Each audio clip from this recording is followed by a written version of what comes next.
Assalamualaikum warahmatullahi wabarakatuh. Perkenalkan, saya Dian Wisni Fitriski dengan nomor stambuk 2018-10203 dari kelas L Studi Kelayakan Bisnis, ingin menjelaskan mengenai sebuah bisnis yang bergerak di bidang kuliner. Untuk mempersingkat waktu, mari kita mulai ya. Namun sebelum kita lanjut ke pembahasan, ada beberapa poin yang harus kita penuhi dalam membuat sebuah bisnis, yaitu what, why, where, when, dan from whom.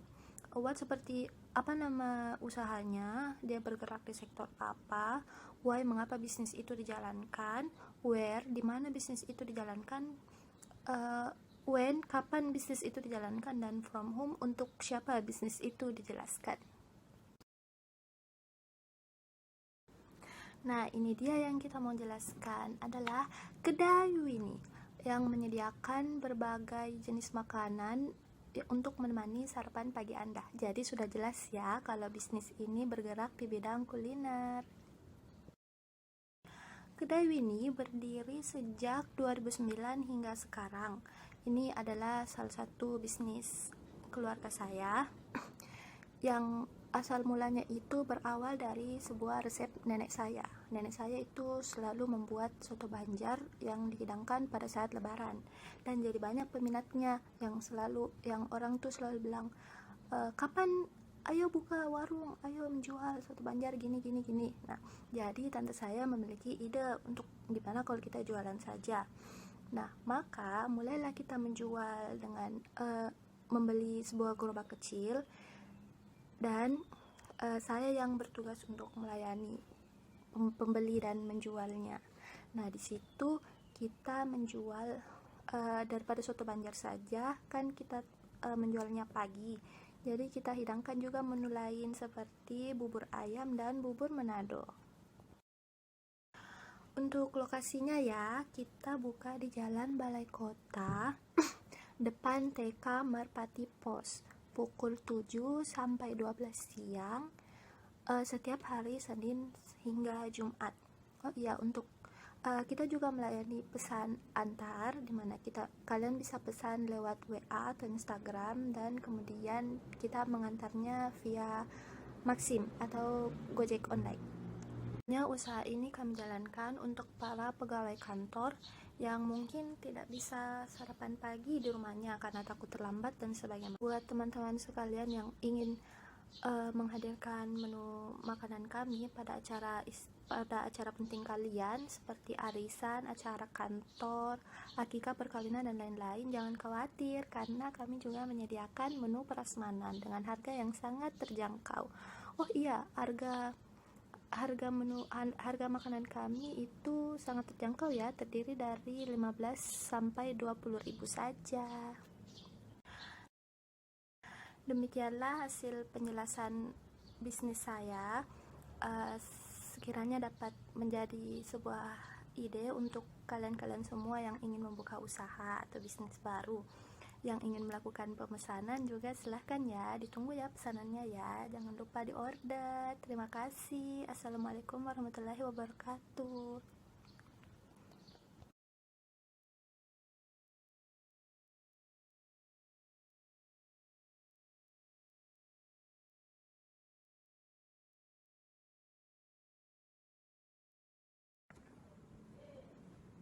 Assalamualaikum warahmatullahi wabarakatuh.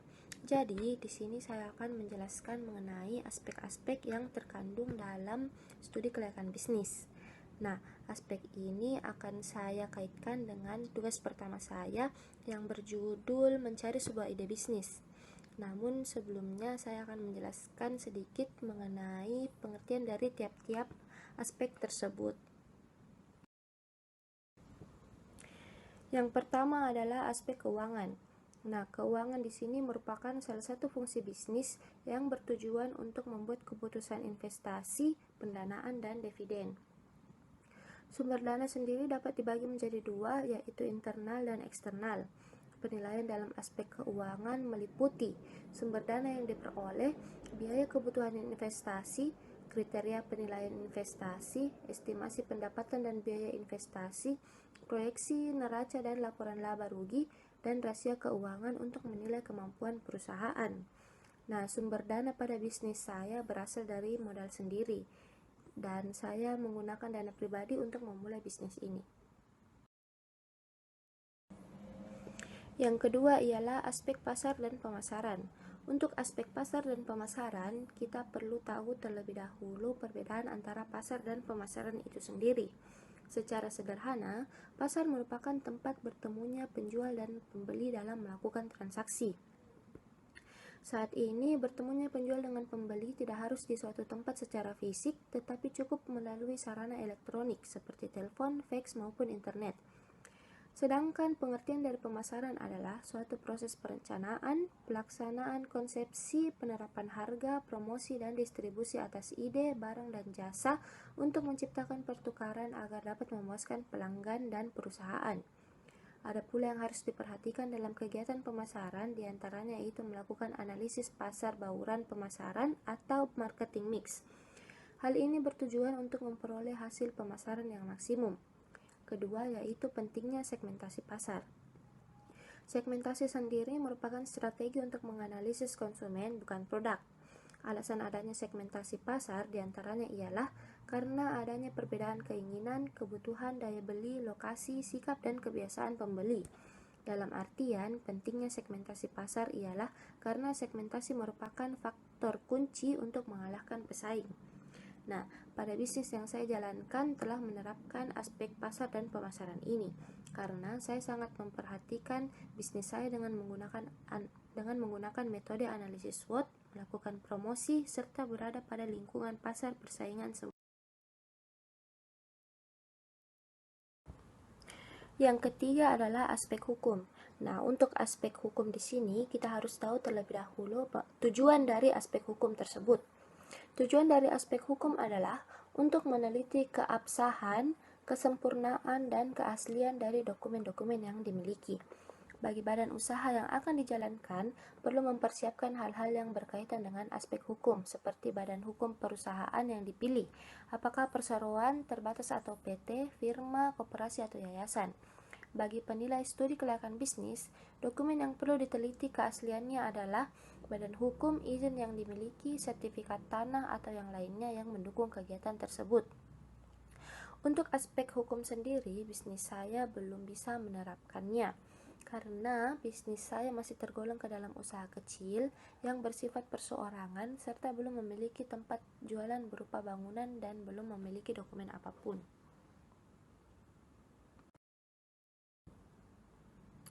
Kemudian ada aspek manajemen. Aspek manajemen dan organisasi merupakan kegiatan dan cara pengelolaan dari gagasan usaha atau proyek yang direncanakan, meliputi penentuan bentuk dan pengelolaan usaha secara teknis, bentuk organisasi yang cocok dan sesuai untuk usaha, serta penentuan sumber daya manusia dan keahlian yang diperlukan. Umumnya yang menjadi pertanyaan penting dalam aspek organisasi adalah, apakah usaha dapat dikelola dengan baik? Apakah tugas dan tanggung jawab masing-masing pihak sudah sesuai dan selaras?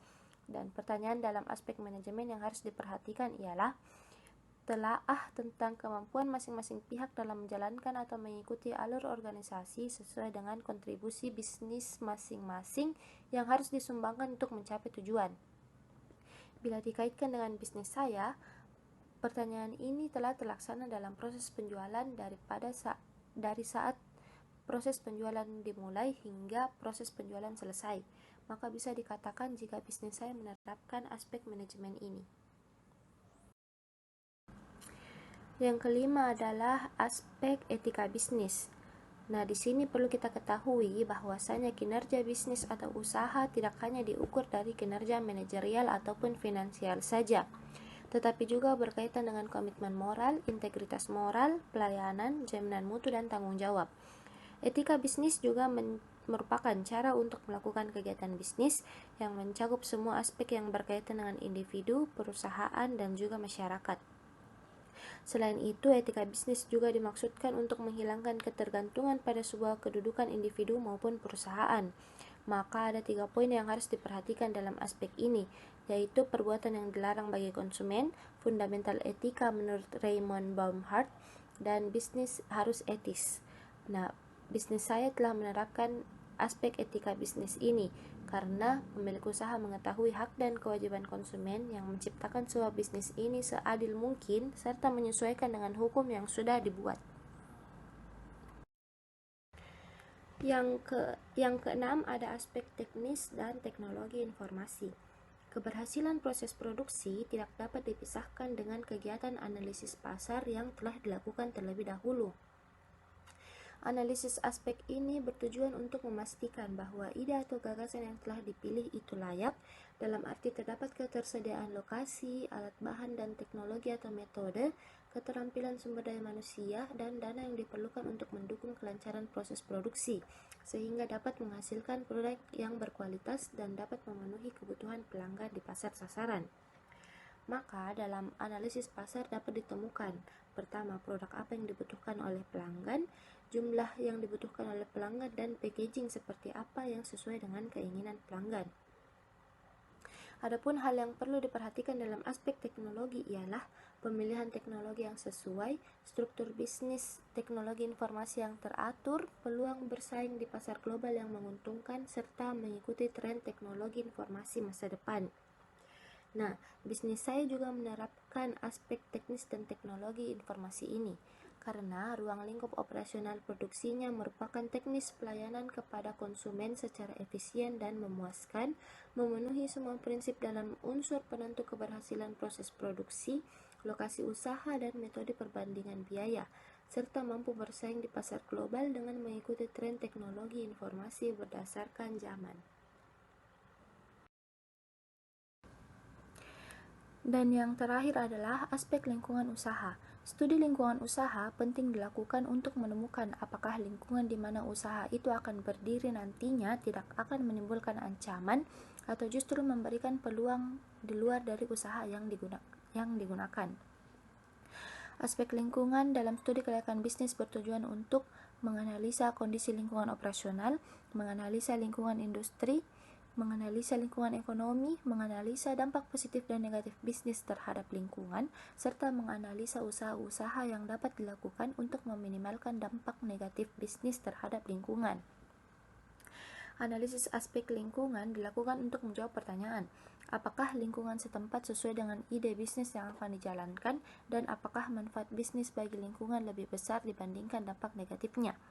Berdasarkan dari bisnis saya, maka saya akan menjawab sudah selesai. Karena lingkungan usaha saya ini berada di tempat strategis, yaitu di sekitaran kantor dan sekolah yang pastinya akan mencari makanan untuk sarapan pagi sebelum memulai aktivitasnya. Dan bagi lingkungan sendiri, bisnis ini memiliki dampak negatif yang besar, karena jam operasional bisnis saya berada di pagi hari, sedangkan para pesaing lebih besar memulai operasionalnya pada siang hari, sehingga saya tidak mendapatkan pesaing pada jam operasional saya. Maka lingkungan ini memiliki dampak positif yang sangat besar bagi saya.